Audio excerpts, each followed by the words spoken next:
Hello, everyone, and thank you for being here. Tonight, we're joined by Barbara Paulson. She is a travel enthusiast who has a lot of experience through the Mid-Atlantic and Europe. And so we just ask that you please remain muted during the presentation, and we will have an opportunity to ask questions. I mean, unless Barbara says otherwise about the muting. But also feel comfortable posting your questions in the chat if you'd like us to read them for you. So whenever you're ready, Barbara, you can begin. Thank you so much, Kelly. Buenas noches, good naben, buonasera, and good evening, everyone. I've been presenting, so many times on city-specific travel programs for about 2.5 years now, based on my experience traveling in Europe for 4 to 6 weeks a year for about the past 30 years. I've gotten a lot of questions about what to do on a trip, how to travel between countries, personal safety, and this session won't answer all of your questions, and of course reflect my experience. So far, I haven't been mugged or killed or anything. I've had very few experiences that have been negative, except those where I've been a little careless and not paying attention. But for the most part, I love to travel. I absolutely love to travel, and hope we will be able to share some tips with you tonight that will be helpful to you. But before we get started, everyone should have gotten a handout. If you didn't get the handout, let me know, and we can put a copy of that in the post that to the chat box. Actually, Kelly, do you know how to do that? Yeah, let me Post that to the chat go box? on my email. I'll get the link. Okay. That will save me a little step here. And also I just want to kind of review the boundaries for this class. Last session started with planning for European travel, and it ended with, whew, you're at the airport, ready to get on the plane and travel. This one is titled Enjoying European Travel, which starts at when you've arrived and moves all the way forward to when you're back at the gate heading home. So let me go ahead and share my screen. And we will prepare to go off the beaten path, enjoying European travel. Let me hide the floating meeting controls. And we're going to start off with what most European travelers start off with, jet lag. Odds are pretty good that your arrival will be a mixture of excitement and jet lag. Sadly, there's no cure for jet lag, but there are a few ways to avoid it, and a couple of things that seem to work well for most people. To adjust to the time zone that you're going to a little bit easier, go to bed an hour or so earlier each night in the few nights leading up to it, just to kind of get settled. And if you can, I know you're going to be excited, but minimize your stress as much as you can before you travel. Pack early, do everything you can to kind of say, okay, don't need to do that, don't need to worry about that till I'm back. Just try, because when you arrive and get on that plane, you want to be as relaxed as you possibly can be in order to sink into sleep and sleep your way through. Because it's even if you're going to one of the closest European locations, which is London, it's still a 5-hour flight, and it's gonna you need to get your rest. On the plane, do get as much sleep as you can. Earplugs work well. Noise canceling headphones if you're up for that. Sleep mask help with the light a little bit, although they almost always, for those long overhaul trips, they do dim the lights, but sometimes that's not enough. And also, you put that mask on and it's a signal to everybody around you that person is trying to rest. And sometimes that can help keep some of the noise down as well. Bring a boring book. If you're up for it, try some over-the-counter, very simple things. Melatonin seems to work well for some people. I take an antihistamine because antihistamines make me drowsy. I take an antihistamine, but make sure if you're taking antihistamines, make sure you take extra water to prevent yourself from getting dehydrated. And once you're there, keep going. Try to adjust as soon as you can to the time zone. If you take a red eye and arrive in Europe in the early morning, just try to power through. Resist the temptation to crash, or at most just take a brief nap, because if you don't get regulated right away, it's just going to take you longer and longer and longer, and you're just going to suffer for more and more days.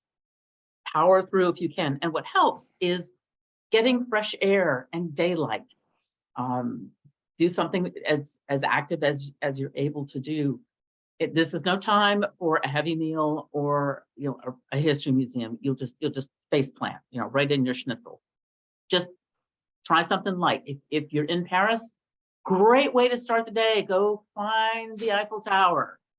If you're in Vienna, stroll down the main Kartnerstrasse. Just take a walk down to the major church, the St. Stephen's. You try something, that's very active, very much outside. Get as much exercise as you can. And even the next morning, you might wake up a little earlier than you might like because you're still trying to get adjusted. Use that time, if you choose to go out and catch some of the early morning markets setting up. I mean, there's no point in sitting there, just kind of struggling. Just keep going.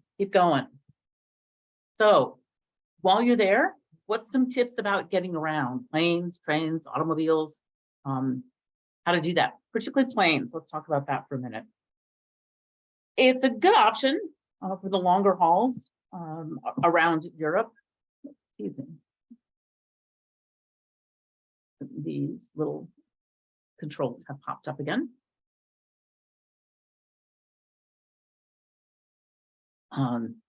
For longer hauls around Europe, feel free to use the major airlines. They go to most places. It's easy to use, and they're well served also by their native major airlines like Lufthansa, Iberia, Air France. Easy to get around, as well as the low-cost carriers, EasyJet, Ryanair, Vueling. But beware, they use much smaller aircraft sometimes, about average size for regional travel, but they have significantly different weight limits on your luggage. Instead of 50 pounds, it's a maximum of 40 pounds, and you pay for every piece of luggage. The carry-on is not free. The personal bag is free. Your carry-on they charge for, and they charge a lot for it, and there's a weight limit on it. And like I said, and the luggage, restricted weight, and you pay for it. So you need to have those expectations, and it's significantly cheaper to do it, to pay for your luggage before you board, like the day before online.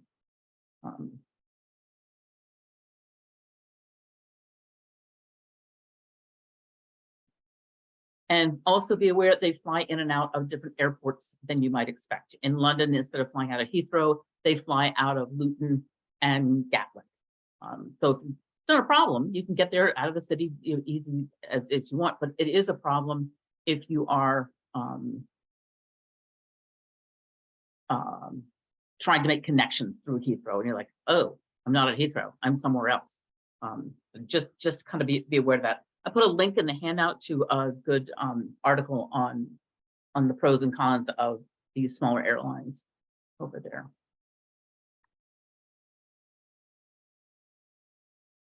Train travel is super duper in Europe. It's the best way to get around. This map shows some of the major train routes in the dark red. Those are the high-speed lines, and high-speed, it's the way to go. They've been doing rail traffic since before we were barely a country, and they know how to do it. It's really good and very easy to make rail travel reservations online, either ahead of time over here on this side of the pond or over there. It's all online, very easy. The websites are all available in English. Sometimes you have to click on a little British flag in order to get the English language, but it is the international language of all websites. You can always find the website in English. They're very easy to navigate. But plan as far ahead as you are comfortable doing, making these reservations, and be aware that train travel over there is a lot busier on weekends because it's regional. It gets a lot of people go away for the weekends, and I mean, by train go away. It's not just getting in your car and going somewhere. They use their trains a lot on the weekends, and on holidays, it can be really a dicey proposition. Make your reservations early. And speaking of reservations, that's an important difference between those of us who really enjoyed traveling on Amtrak. The car is usually reserved, and the seat is usually reserved. Sometimes with second class, it is open seating, but very often there are assigned seats. So you kind of need to be aware of that, the key difference. And don't bother getting the first class tickets. There really isn't any difference. You're not going to be on that train for hours. So just coach is fine. And some countries are not linked up to the same websites. So if you're traveling to some lesser countries, you may need to go to that country's website to get a train ticket. A lot of the major European areas, I think London, the UK, Germany, Paris, and Spain at least, and maybe Italy, are all pretty much served by inter-country train lines like Thalys, spelled Thalys, Thalys, and what's the other major line? Oh, the Eurostar that goes all over Europe. But if you're finding on a website, it's like, I know there has to be a train to Warsaw. Why is it not here? Well, maybe for Poland, you need to go to Poland, public transportation and figure out the connections from there. Also, one important thing to note about Eurostar and Thalys and a lot of the other major European train lines, their cutoff for seniors is age 60, not 65, as is common here. So check that out. Also, I put a link in the handout to a great resource for all your questions about rail travel called Seat 61, really helpful website. And when you get to the train station, it can be a little tricky. In Washington, we've got pretty much one train station. We've got Union Station. Not so for the Europeans. As I said, they've grown up with rail travel. It's the way that it is their primary way from getting to point A to point B. So their system is very sophisticated. They have multiple train stations. London has 10 major train stations. Paris has 6 major train stations, and even relatively modest Glasgow has 2 different major train stations. So don't make the assumption, I'm going to London by train, zip zap, I'll just go back to the same train station I started from. That's not going to work for you very well. Get to the train station with plenty of time. Since train travel is such a big deal in Europe, the train station tends to be a lot bigger than you'd expect, with different areas serving different lines. The local subway lines are often in the same area, as well as the light rail and regional and suburban lines and long haul trains like you might be taking, like the Eurostar or the Thalys. And they're not always in a nice, neat row. Many of these train stations were originally designed at the turn of the 20th century and have been added to and cobbled together and variously enhanced. They may have multiple levels. You may not even be able to find a train because you're not even on the right level. Think of it less like a subway station and more like an airport where terminal A isn't always right next to terminal B. So allow yourself plenty of time. And once you've identified the general area where you expect your train to be, don't be alarmed if you don't see the gate posted right away. For example, here, this train, the second train is going at 11:15 to St. Quentin, is loading at 8:16. But these other trains, it's blank. Well, don't panic. Don't panic if you don't see your gate number there. Because there is such a high volume of trains coming in and out, sometimes they don't post the exact train number, platform number, until what may feel like to you the last minute, 10, 15 minutes ahead of time. So you'll often see a cluster of people standing around right below the departure signs, and they're waiting, for that to flip over and it posts the platform, and then a mass of people will peel off and head for that. But once you do see your train number, go, don't shilly-shally. Don't dawdle. Move briskly along the track to the platform and along the track to find your assigned car number. Remember, I said it'll be on your ticket what car you're assigned to, and it's posted right on, usually on the side of the car, and often electronically as well, so you can find your car. If you are traveling along and you look up and you see, oh, okay, I'm at car number 1, my car number is 64, and you're like, oh, it's all the way down there. If the crowd starts to thin out, just get on any car, because they're all connected. It's a train, and walk through the center.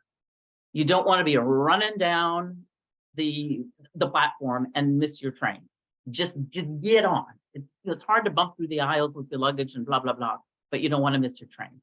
And once you get on, toss your big luggage. There's usually a compartment at one end of the car or the other, or if it's full or not handy, you can always put it up in the overhead bin and toss your smaller bags, coats and stuff up in the overhead bin. There's always safe. But sit back, relax. Train travel is the most civilized way to go, and just enjoy the ride. And etiquette wise, shut up. I don't mean to be rude, but Americans tend to be much louder than Europeans, and it's especially noticeable on trains and actually all forms of public transportation. So watch as well when you're on buses and metro. Keep it down, keep it soft, keep it minimal. Rarely, once you're on the train, if you just sit for minutes, you will hardly hear a thing. That train can be full and there won't be hardly a peep. Think of it like being in a library. People rarely talk on their phones on public transportation, and certainly not on trains. Or if they do, it's very hushed and for a very brief period of time. Respect this, and like I said, just pretend you're in a library, relax, have a nosh, read a book, and enjoy the ride. For some other transportation options that are in and around the cities, cabs can be very feasible to do, particularly when you're tired, or if you've got traveling 2 or 3 people. They can be more economical than even taking public transportation. In many European cities, it's not just like hailing a cab like out on the city street like it is often here in the US. They use cab stands a lot. And you'll see something that looks like this. There'll be the word taxi, because it's international, will be somewhere there. They are often located near bus stands, but you'll see taxi.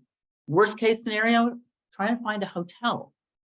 Hotels always have cabs in front of them, or they know how to get them quickly and would be happy to do them for you. And if there is some nice guy that hails a cab for you at the hotel, flip them a euro or 2 and as thanks.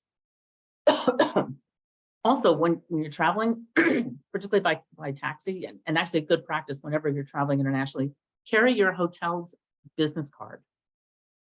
You can show this to a cab driver rather than try to mangle. I'm staying at it's a block off the Champs-Élysées. Ah, you mean the Champs-Élysées? Ah, madame, I know, okay. Don't even try to mispronounce someplace. Show them the business card. They'll know. It's easier on them, easier on you.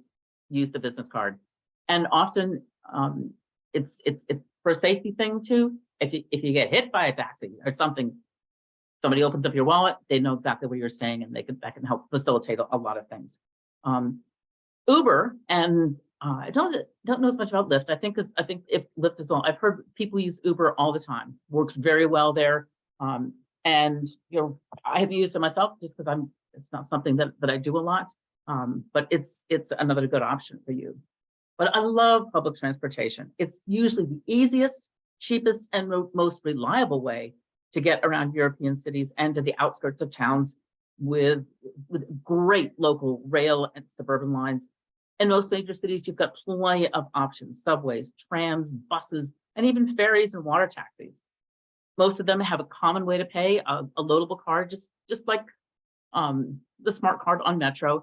For some reason, London's which is pictured here, called an Oyster card. I don't know why it's called Oyster, but they're easy to do. And even some places like Amsterdam have gone to, if you don't have your loadable card, you can just pay with Apple Pay. Just tap your phone. So very easy to get around and get passes, and lots of ways to do it economically. And I do recommend getting a paper map. Sometimes your phone dies. Sometimes you're in a part of town, you can't get your bearings. Often at the kiosk where the public transportation station is, the metro station, they'll have a paper map. I always carry a paper map. Download it and print it, before you go, or pick one up when you're there. It's just a really, I'm kind of a belt and suspenders girl. And in terms of the subways while you're there, I like subways. They're fast, they're more direct. You don't have to worry about traffic, but they aren't just scenic. They're not always fully accessible. There are no federal mandates in, at least in the European countries that I've been to, like ADA, the Americans with Disabilities Act, that require elevators and curb cuts and things like that. There are many train stations and subway stations. Well, not train stations, haven't had that problem, but at least subway stations that do not have elevators, and many, shockingly, don't even have escalators. So kind of be prepared, to schlep up and down a flight of stairs sometimes when you least expect it. Usually it's not much, and there's always somebody to help you if you need it, but you just kind of need to be aware that not to have the expectation you're going to be able to get around without having to use steps once in a while at least. So just kind of be prepared. I also love buses and trams. You get to see a lot more. You get a better sense of the city when you travel that way, a better sense of it geographically, demographically, socioeconomically, neighborhoods you might want to seek out later. You will see billboards like, oh, I didn't know Cirque du Soleil was in town. Okay. It'll give you great ideas for things to see and do. And the double-decker buses are really just a lot of fun. Make sure though, I like to take them if I'm traveling for a long period of time, like cross town, across the bus, but kind of know when you need to get off, because it can take a minute or two. The little spiral staircases to get from the top to the bottom can take a minute or two to navigate perhaps through a crowd and to jump down there. One of my favorite ways to get around and to facilitate all of this is using the apps on my phone. I'm not going to go through this example in a lot of detail, but I just want to show you, if you're not familiar, we may use maps around here, for our local travel to get, oh, I want to get to that place in Baltimore. How do I do that? But they are really excellent ways to navigate cities. Just making sure that you click on the item for icon for public transportation. That's the way you want to go. The point where you want to start, where you're going. In this case, I was going from my hotel, the Citadines Leal, to the Pantheon, a major site there.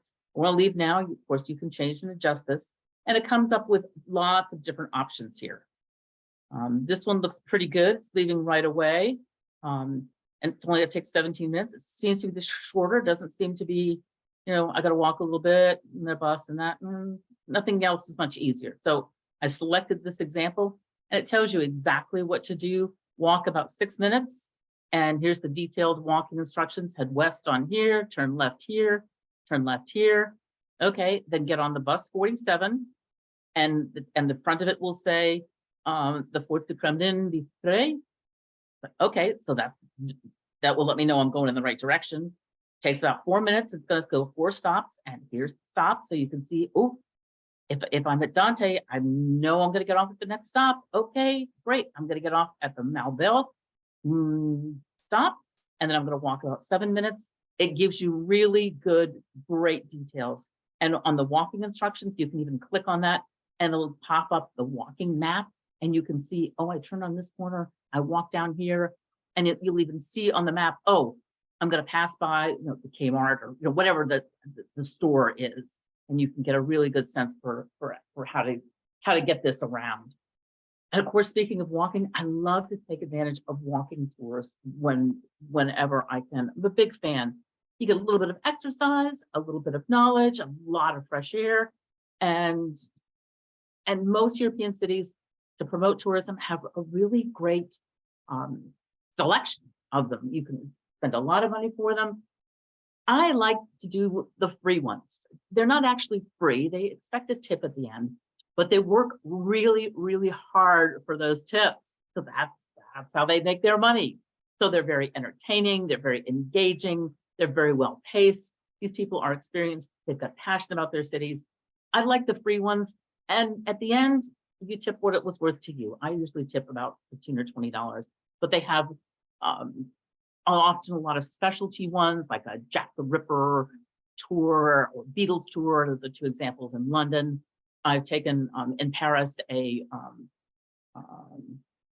French Resistance walking tour. It had some highlights there of some key sites and just lots of good options to get around. And their tours, their groups, so you have to find everything yourself.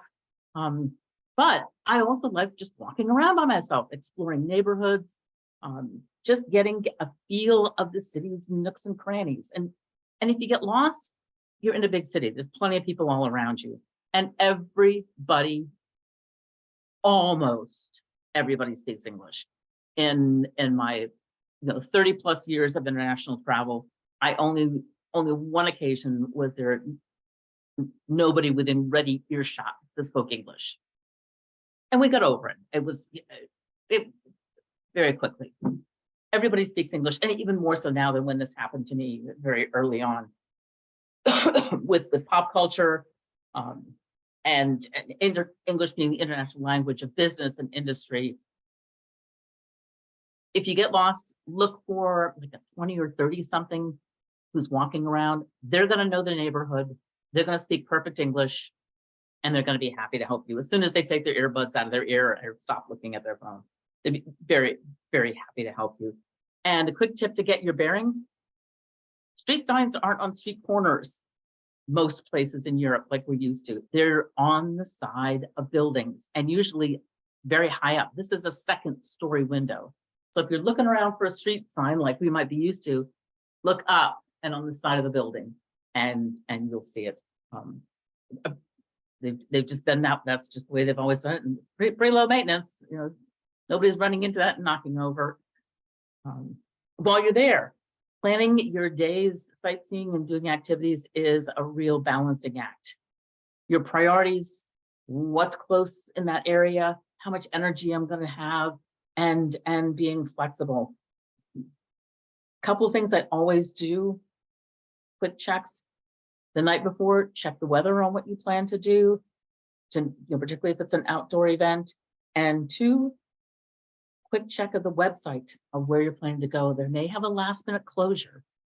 Somebody's doing a state visit, or just staffing issues. Very, very common now. And the Europeans love to go on strike. It's one of their favorite national hobbies. So kind of be aware of that. How to decide what to do? I make a list. I think I mentioned this in our last session there, of the places that I want to go. I create this list, I prioritize it, and always make sure that I visit the most important sites first. You don't want to wait until the last minute and not be able to do it because of some, like I said, like a state visit.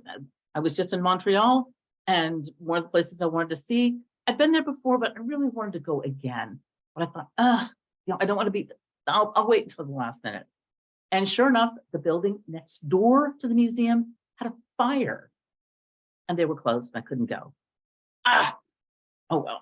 But here's an example of my list from my trip to Brussels. You can see this little, maybe you can't, it could be a little small on your screen here. The A sites are the ones who are most important ones to me. B, not so much. This one going to B plus. Maybe I'll see the National Basilica there, just to kind of help me prioritize. And then I decide, okay, my first stop on Thursday 1 is going to be St. Michael's Church. And so on and so forth. That way, I kind of know what I wanted to do and roughly in what order. Also, double check the calendar, the local calendar there. Again, the holidays can be a little bit unexpected. Columbus Day here, okay, maybe if maybe the trash doesn't get picked up and the banks are closed. In Italy, Columbus Day is a big, hairy deal. Everything is closed on Columbus Day. And I remember May Day is a very common big holiday in a lot of cities. So double check. And for the places that you want to go and see, make reservations online if you can. Sometimes it kind of cramps my style to do that because I never know. Maybe the place I want to go to, before that, maybe I spend a little more time there. But double check and consider making reservations. A lot of places have, it will say that they're open from this time to this time, but that doesn't mean they're just really open and you can walk in. For example, the Louvre in Paris, #1 place, probably the #1 tourist spot in the world, is now going to extremely, extremely limited numbers of tickets. They're trying to control the crowds, so everyone who is there gets the best experience possible. It's been very, very controversial, but they have no more just walk up window and you get in. So double check, make reservations if and when you need to. One great source I like to use are these city passes. They go for multiple museums, multiple sites, multiple activities, hop on and hop off buses. They're a great way to get yourself oriented to the city, different attractions, sometimes concerts. And many of these are now downloadable to your phone, so you don't even have to find a place to buy that. Where do I get that little card? Most of them are downloadable. It's just on your phone. So you just show that, they scan the QR code and you're in. Or when you buy it, you can usually buy it online. You can download it, you can even print it. So even if your phone dies, you've got a little piece of paper that has a QR code on it and they can scan that. These are usually very economical. And even their list of places to go, you can give you some great ideas for things you might not otherwise have thought about. Because smaller museums want to get you to come, so they sign up with these big passes as a way of marketing. Here's an example in London. Yes, of course, the Tower of London, Westminster Abbey, St. Paul's Cathedral, Windsor Castle, blah, blah, blah, blah, blah. But maybe you didn't know about the Florence Nightingale Museum. Oh, I was a nurse, maybe, and you want to go there. It's actually in one of the big hospitals there, in a little area in St. Thomas's Hospital. It gives you great ideas. How about Handel and Hendrix in London? What's that all about? Well, actually, George Friedrich Handel, who wrote The Messiah and many other famous pieces, lived for a long time and was under the tutelage of the royals in England. He lived in London, and so did Jimi Hendrix. And they happened to live, not at the same time, but they happened to live in adjoining townhouses. And they've now created a museum. Or maybe, I hadn't thought about going to the Wimbledon tour. These combo tickets can give you some great ideas, as well as a value to you if you want to tour around. Also in terms of, pardon me, I'm coughing up a hairball here.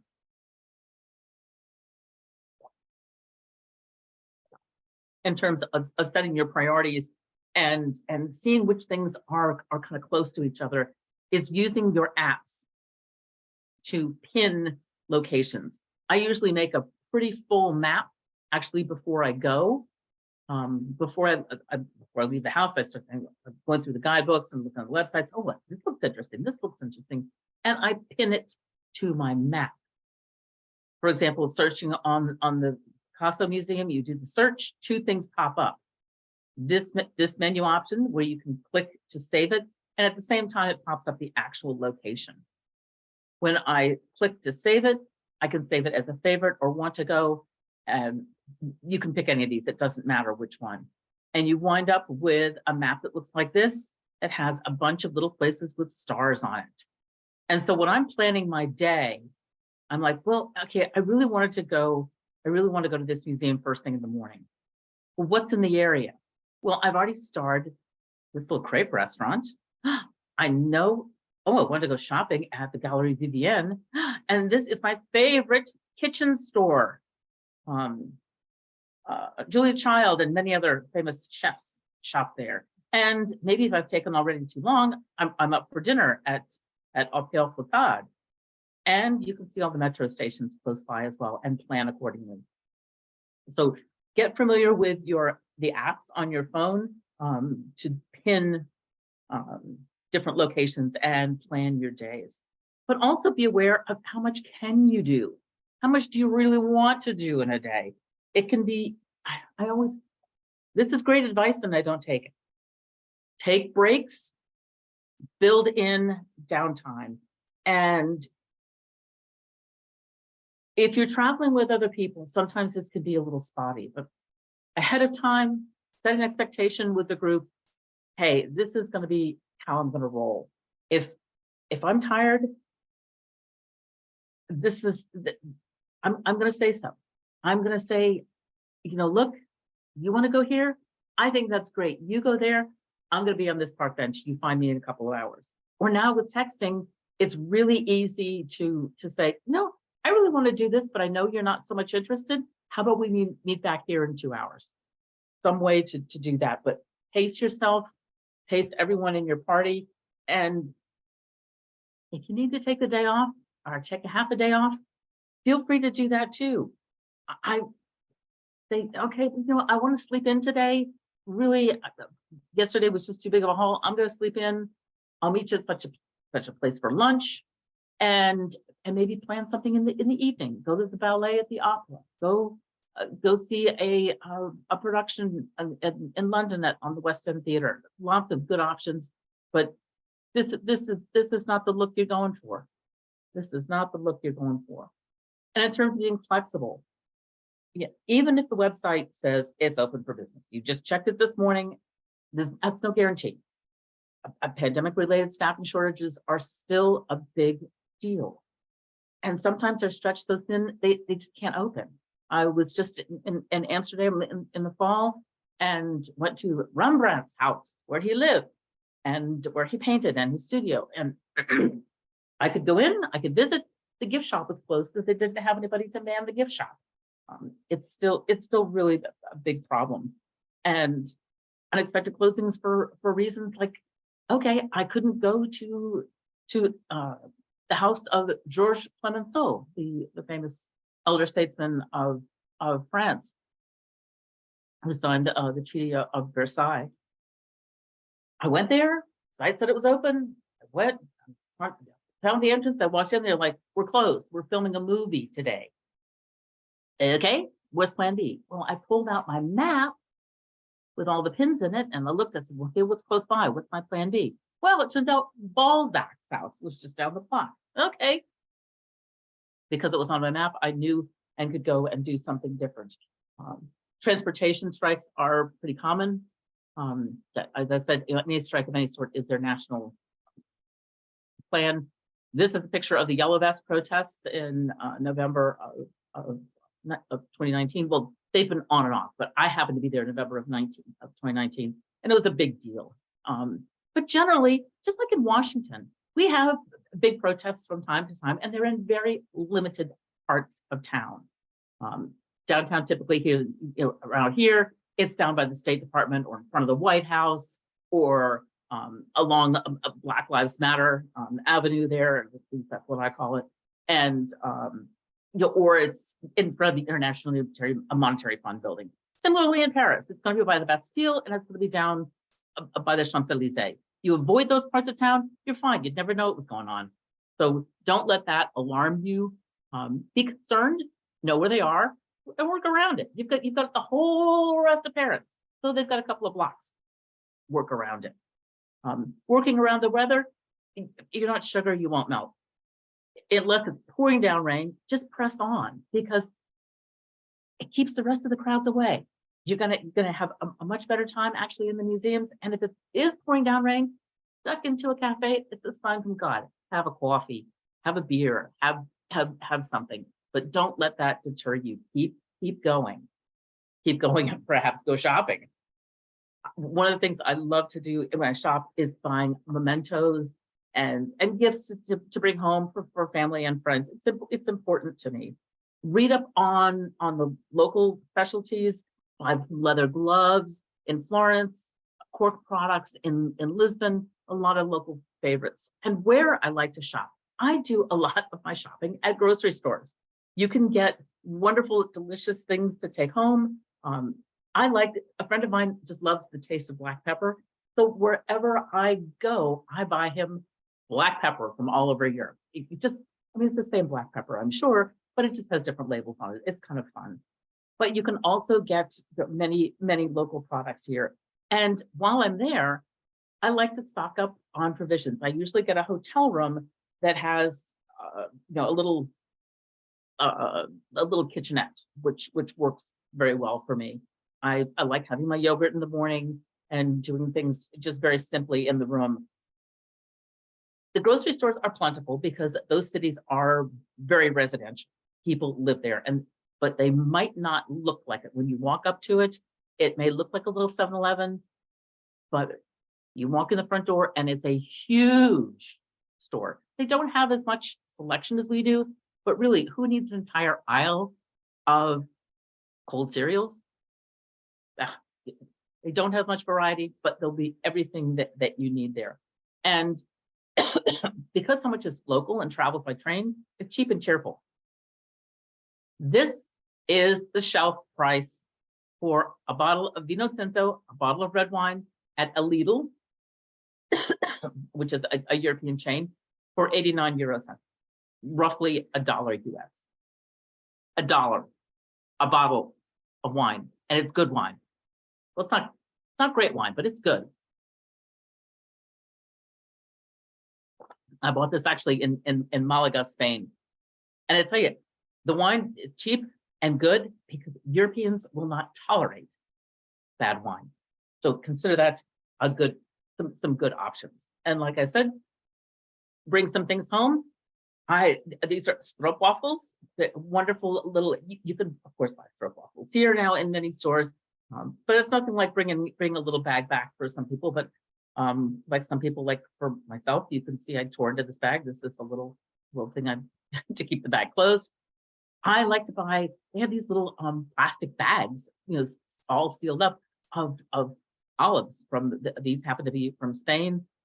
Marcona almonds, delicious, also from Spain.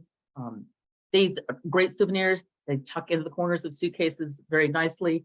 And again, while you're there, it doesn't necessarily have to be grocery stores. The fresh markets are both a feast for your belly and a feast for the eyes, just to see all the different fruits and vegetables and cheeses, because everything is local and not truck. And I don't know when I've seen a tomato that vibrantly red. And this is in November. And these pictures were all taken in just a little small market, street market. It's there every day in Rouen, France, just a suburb of Paris, actually, where Monet painted a bunch of cathedral paintings there. There's always fresh markets to see, enjoy. They often also have like lavender, and in Portugal they have cork, lots of different things you can buy. And speaking of buying, think about how you want to spend your money. Credit cards are kind of my default. I used to take more cash. Now the credit cards are just too easy to use. Make sure that your credit card does not charge foreign transaction fees. If it does, this might be a good time to just open up one more card just for travel that doesn't do it, because at 3% or 6%, some even more, it could be a big chunk out of your wallet, particularly if you happen to put your hotel. I mean, that could be, that could be a pretty big price tag and a lot of money in fees that you just don't need to pay. And if you're traveling with somebody else, make sure if you take a Visa, they take a MasterCard. You can square up later, but if there's a credit card network issue, or your credit card, it gets compromised or something, you won't be out of luck. But if you're traveling, particularly with your spouse, take different cards. I also get a little bit of cash. ATMs at the airport are the easiest way by far. For me, they're all over the airports, easy to find. Or if you feel more comfortable, you can go to AAA. And usually Wells Fargo, not always, but usually Wells Fargo also will give you some euros or pounds or Corona, whatever you're buying. You can get it ahead of time. When you do use cash over there, get cash out of machines, transaction fees. When the screen pops up and says it's a transaction fee of blah blah blah blah blah, is that okay? Transaction fees, okay. It's just like when you do out of network here in the US. Transaction fees are good. Conversion fees, not so good. And I try to use cash for really, really small vendors because there is such a big fee to them. When you use a credit card, the vendor pays 3% for the privilege of accepting the card. And for small vendors, like little churches, you're buying something in the gift shop there, I try to save a little bit of cash for that. Dining, just a few words about dining here. After all of that sightseeing and shopping, you're going to need a little nourishment there. The concierge at your hotel is always going to have a good recommendation. Their reputation depends on it, and the restaurant business depends on the concierge, that relationship. So they're almost always going to steer you right. They'll ask you some questions, kind of what's your budget, what are you thinking? And they're pretty good at reading people as well. Can you walk a little bit? You want to do a car? They'll ask you the right questions, so they give you the best recommendations that they can. And if you ever go someplace that they recommend and it didn't turn out to be what you expected, make sure you give that feedback to the concierge so they don't make that same mistake. And also they'll be very happy to get that feedback. And often they may comp you a little bit, maybe give a free drink at the bar on them or something, a little something. They send a bottle of wine up to your room. You never know, but keep that circle going. And also, as you're walking throughout the day, your own observations, places that you've seen along the way, like, oh, that looks like a really nice restaurant. Oh, they've got such and such on the menu outside. Oh, that looks good. Feel free to stop, look at the menu, make a plan. I often take a picture of the menu because it usually has the name on it. So I know, oh, I want to go back to that restaurant. What was the name of that? Oh, it's in my phone. So rely on yourself as well. Keep your eye out and see what you can see. Or if you're really at a loss, again, use your phone, your map app, open them up wherever you are. It's going to be blinking that little blue light or whatever it is, and click on restaurants. And instantly it will pop up all the little restaurants in the area with the little symbol, this orange pin with a fork and knife. These are all the little restaurants in this area. And actually, many of them are opening up as red ones too. And then you can sort by price, rating. You can sort 6 ways to Sunday to filter down to the restaurants, particularly if you're in a busy area of town and I really want a burger, I really want seafood, I really want whatever, and I only want this star. Are they open? This can be a quick help to where to eat. I like to eat in my room. Consider that. As I mentioned earlier, I always get, almost always get a room with a little kitchenette, and I make myself these lovely meals. This is breakfast with a fresh croissant that I got just the night before, and some yogurt, juice, coffee, some sliced apple. I was having a snack one night. There was some fresh prosciutto. I can't remember what kind of cheese is it. Some little olives I got, my red wine, and dinner. I got a bag of salad. There's some Spanish olives. I think that's some Gouda. When you're tired at the end of the day, and if you don't want to forage for food, it can be a great option. So just don't rule that out. And what to eat? Eat local and fresh. You can do that pretty easily. They don't like to truck things around. This is an excellent example. This is in Normandy, in the north of Paris. This is a scallop boat that has just pulled in. This was early in the morning. These are the nets on the back where they have hauled. Oh, this isn't quite a good indication. Oop, oop. back up a little bit. This little red circle should be down a little farther on this net. These nets are all full of scallops. Here's the close-up. And that's what I had for lunch that day. It doesn't get any fresher. It doesn't get any better than this. Be aware, do some research on their regional specialties. In Belgium, it's gonna be mussels and French fries, frites. I always in Vienna, a soccer tort. And when I was in Amsterdam, I didn't even know what this was. It turns out it's a gehact ball. It's a big honkin' meatball on a big mound of mashed potatoes, doing the backstroke through some gravy. Delicious. I always start local and with what they do best. Also, in a lot of countries, they have the equivalent of, this is in Spanish, a menu del dia. And I often get this, particularly at lunch, 2 or 3 courses. And this was maybe just a couple of years ago, for roughly, $10, maybe $11. I got a salad with rice or gazpacho, or I don't know what this one is, or some paella as a first course, and for a second course, a steak or a hamburger with fries and a salad, or a bacalao, which is a smoked cod, a lomo, that's pork, plenty, and you get bread, something to drink, or dessert and coffee for that.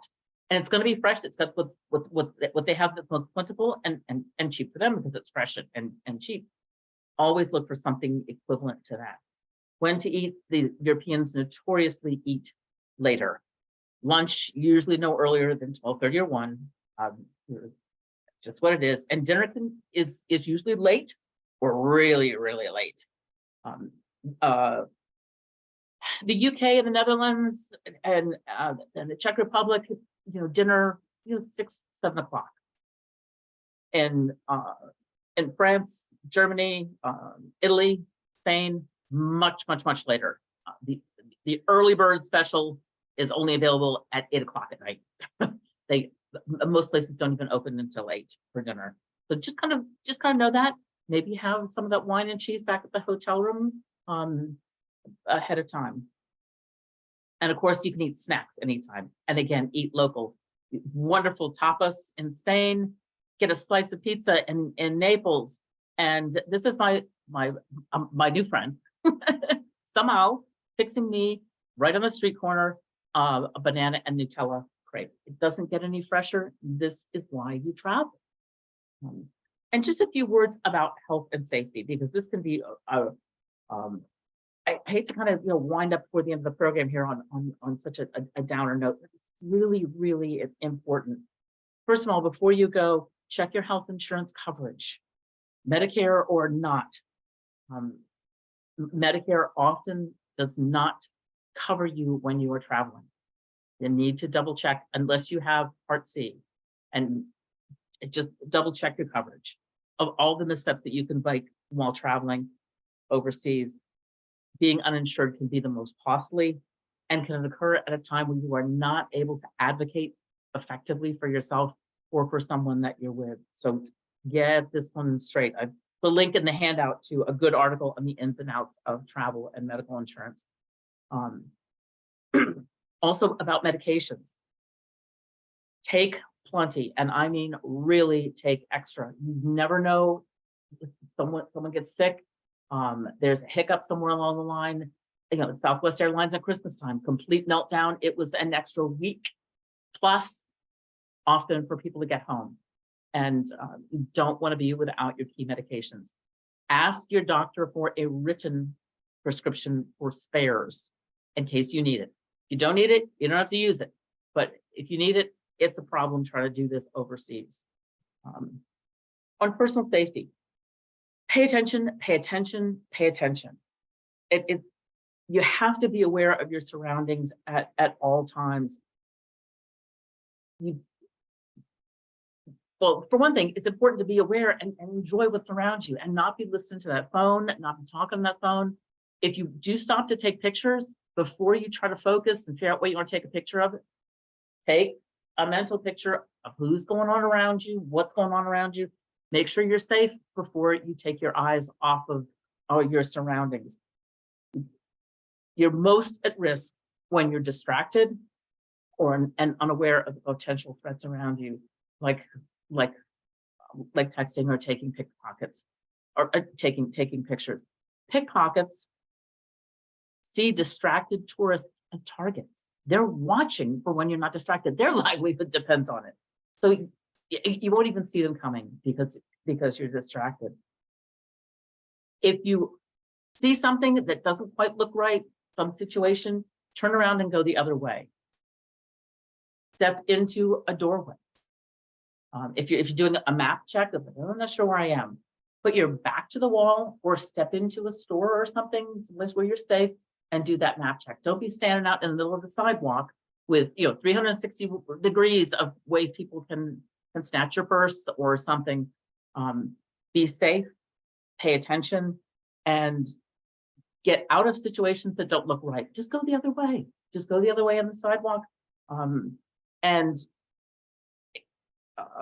Very common way is for somebody to drop something to distract you and you lean over to pick it up. This is one time you don't necessarily want to do that. Particularly someone drops the phone, you think, oh my God, they dropped their phone.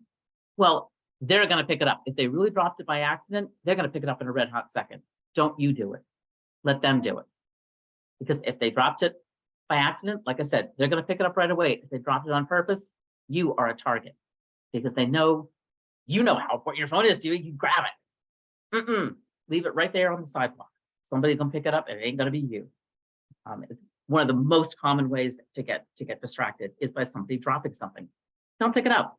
Let somebody else pick it up.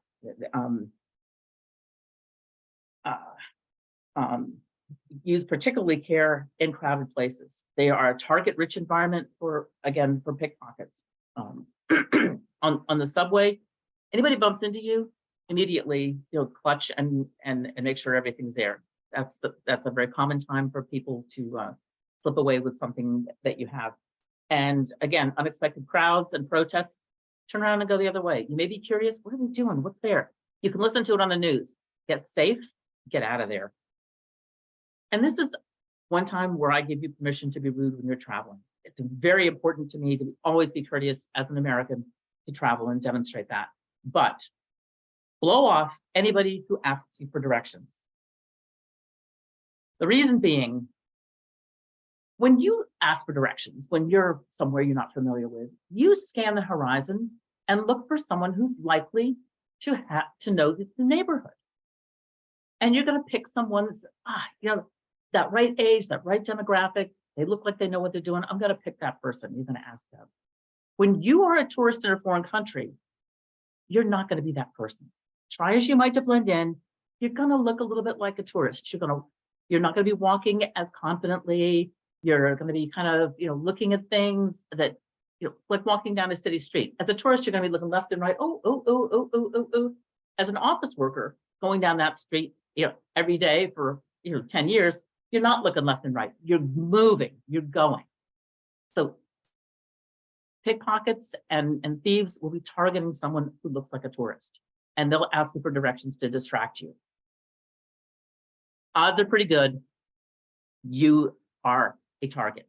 Ignore them. Say, I'm sorry, I don't speak English, or I don't speak French, I don't speak whatever, and move on. Worst case scenario, you've maybe made somebody think that you're a little bit rude. Best case scenario, you have walked away with everything that you walked in this situation with. It's very, very common. It's just something to be aware for. Also be aware the consulate can help you out in some cases. You can enroll in a smart traveler program to get updates if that strikes in that area or whatever. There's ways to protect yourself. And also if you do get into a situation, the consulate does have resources that can help you. They will give you advice and counsel. They are not going to bail you out of jail. They'll give you lists of lawyers. They're not going to bail you out of jail. They're not going to come hold your hand in the emergency room. They'll give you lists of doctors. But it is an important resource. Also, an ounce of prevention. keep in touch with loved ones and other people that are back at home with, a text every day at a certain time, or it doesn't have to be a certain time, but just to let them know who you are, maybe send them a funny picture.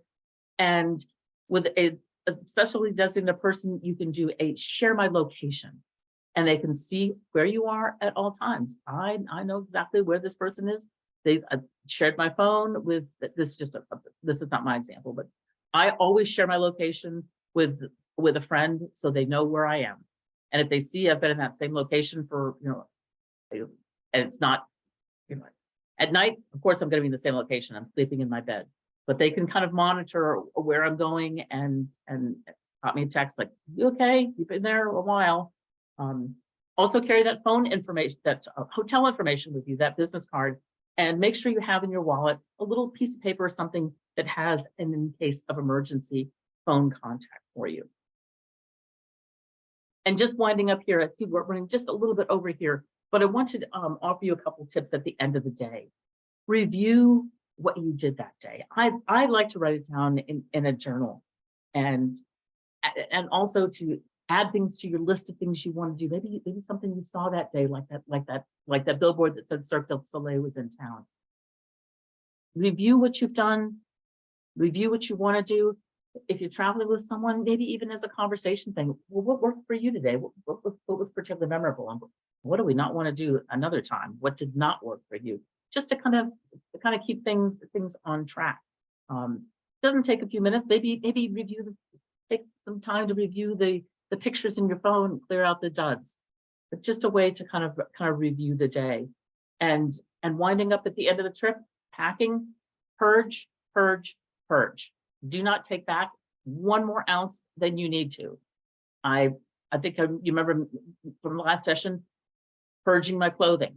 This was at the end of one of my last trips. This was purge 3 of 3. As I went on the trip, I kept paring back and paring back and paring back. So by the time I leave, I'm wearing just the clothes on my back, and I'm bringing a few, maybe really a favorite blouse I still like to take home, and some emergency essentials.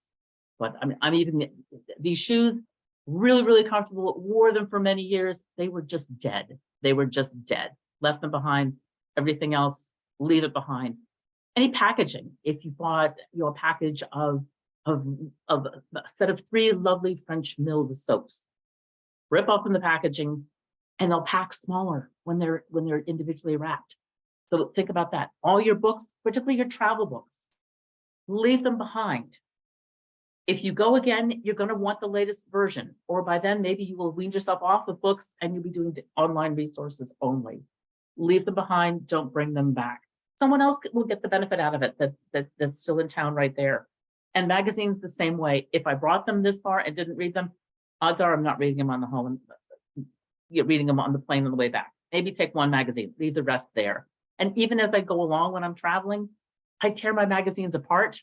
If I'm halfway through it, well, I leave half in that trash can and go on to my next city. I'm purging every step of the way to keep it light. And roll, cram, and tuck in the corners of everything in your suitcase. Shove the dirty socks inside your shoes. Ladies, fill your bra cups with socks or a t-shirt wadded up.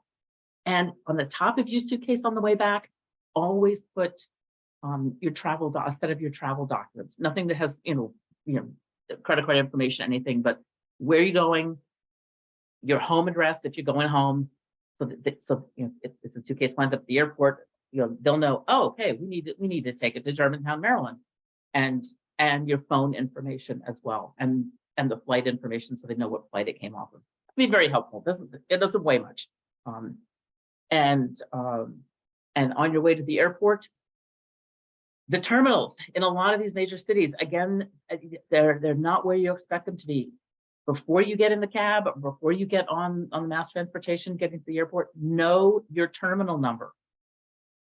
For Heathrow, if you think Terminal 4 is next to Terminal 5, you are going to be shocked because it takes about 45 minutes minimum to get from Terminal 4 to Terminal 5. There's a lot of it underground, a lot of it overground. You can see these are major roads. Not easy. Get to the right terminal there, and do so with plenty of time. There can be a lot of unexpected security, sometimes coming back through some major cities to the US. There's not just the equivalent of our TSA, but at the gate, there could be another set of security. So allow yourself plenty of time to get to that gate, to relax, to prepare yourself for that train trip, and to just look back and enjoy some of the memories of your trip. And for some future travel coming up, as I mentioned earlier, I do a lot of courses through Oasis Metropolitan. You can Google them there. I should have included the website here, but you can Google Oasis Metropolitan, and these are the upcoming courses I have. Baltimore next week, London day trips, and Boston and Prague coming up as well. I just went to Boston a couple of weeks ago to do some more research, so that's going to be all fresh information. And I am headed out next Thursday to London and to Prague to get more fresh information on those. So hopefully I'll perhaps see you at one of those events coming up soon. But in the meantime, I'd like to open it up for questions. Let me Thank you stop. so much. That was very great information. Lots You of never things that know. you just don't even think about.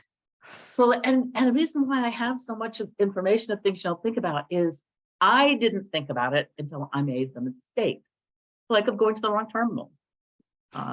You're gonna do that once, but hopefully only once.